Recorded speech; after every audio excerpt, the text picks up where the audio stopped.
Let's make one pot chicken when you're in the mood for something tasty, but really don't want to have that many dishes or really have that many ingredients. This works absolutely perfectly.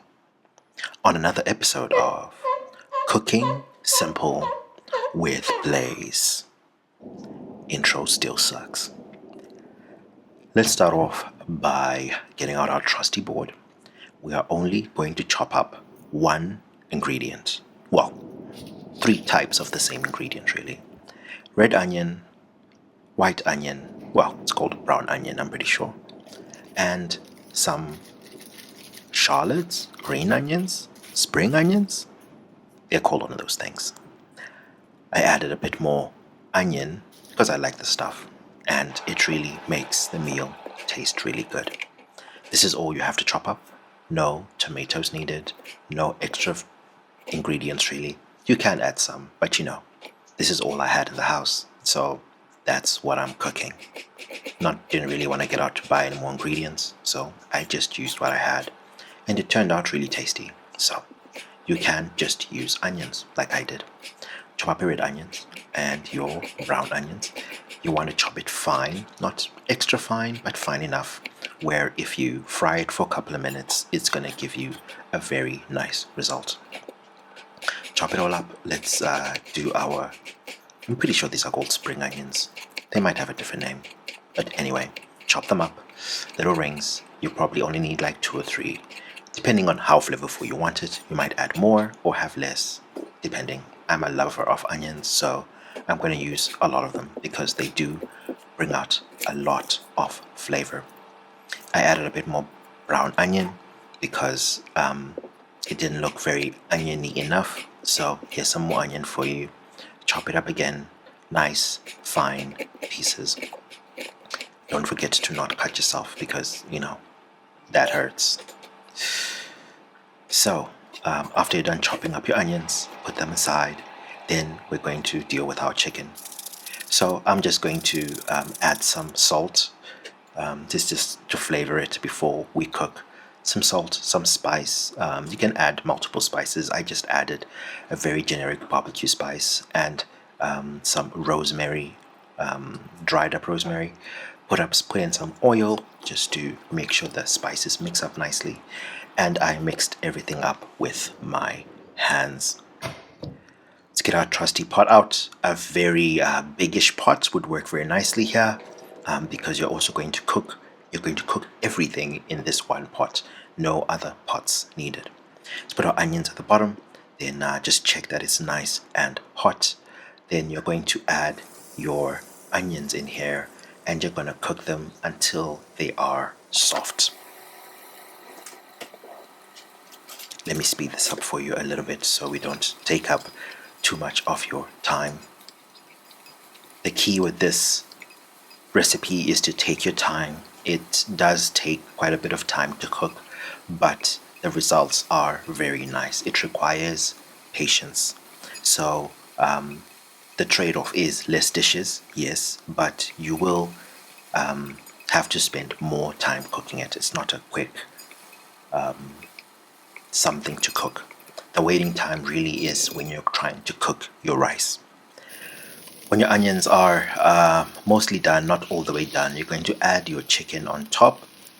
You're not going to stir your pot a lot, so you're going to add your chicken flat. You can use other parts of the chicken, preferably drumsticks like I have here, or you can use thighs. Thighs work well as well.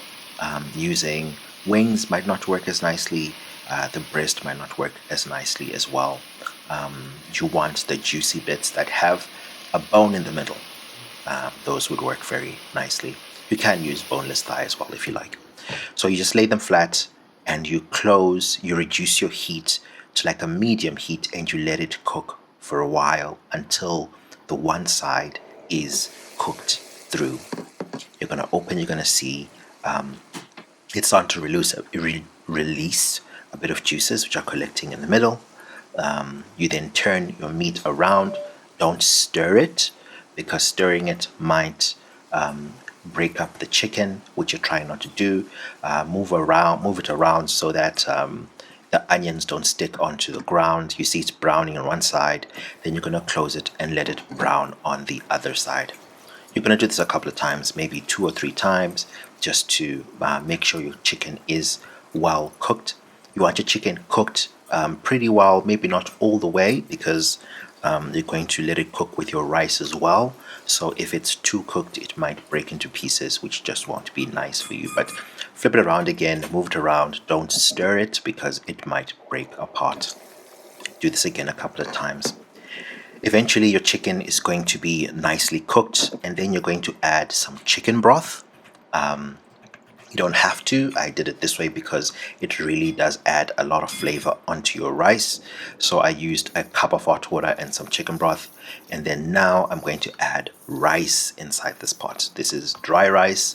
I didn't wash it or anything like that. I just hope that it's clean. It looked like it was. I added 2 cups of rice. In this instance, you can just add it on top like I have done here. And then what you're going to do next after adding it on top is you want to agitate the pot so that your rice goes to the bottom and your chicken is on top. So maybe I didn't really think this through, but what you could have done as well is taken out your chicken and then added the rice at the bottom and then put your chicken back on top. That probably would have been easier, but like I said, I didn't want to make anything else dirty, so I just kind of did it this way. A bit more labor, but a lot less dishes, and that is the name of the game. Once you've done removing the rice from the top, just try and make sure it's right at the bottom so it cooks nicely. It must all be underwater. You're going to add another cup of water on top. You can use this to kind of wash the rice that is hanging out on top, refusing to go to the bottom, and then you're going to let this cook slowly. So you're going to reduce your heat to like a medium heat. It shouldn't be boiling rapidly.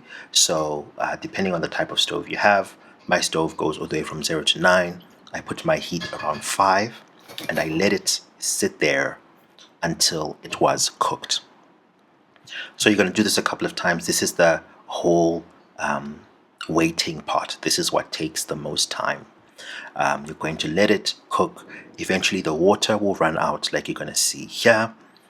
This is maybe 15 minutes later, and then you're going to add a bit more water and then leave it again, and you continuously do that until the rice is nice and cooked. So you're going to be tasting your rice, making sure that it's not burning, of course, keeping your heat medium until your rice is nice and soft.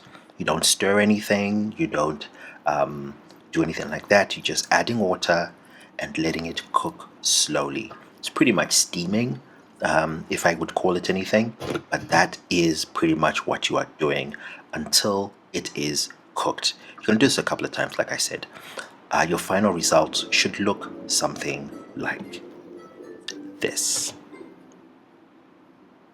Your rice is nice and swollen, it is nice and fluffy, and your chicken is precisely where you started off with. When it's like this, it is all ready. You can take out your plate and plate your food. You can add a bit of greens on the side, like I have. I've added some cucumbers, made sure it was nice and it's healthy, but we're just trying to eat out here. But anyway, I hope you love it. The rice is nice and tasty. The chicken was nice and soft, and it was really a delicious meal. The missus really enjoyed it. Bon appetit. Bye.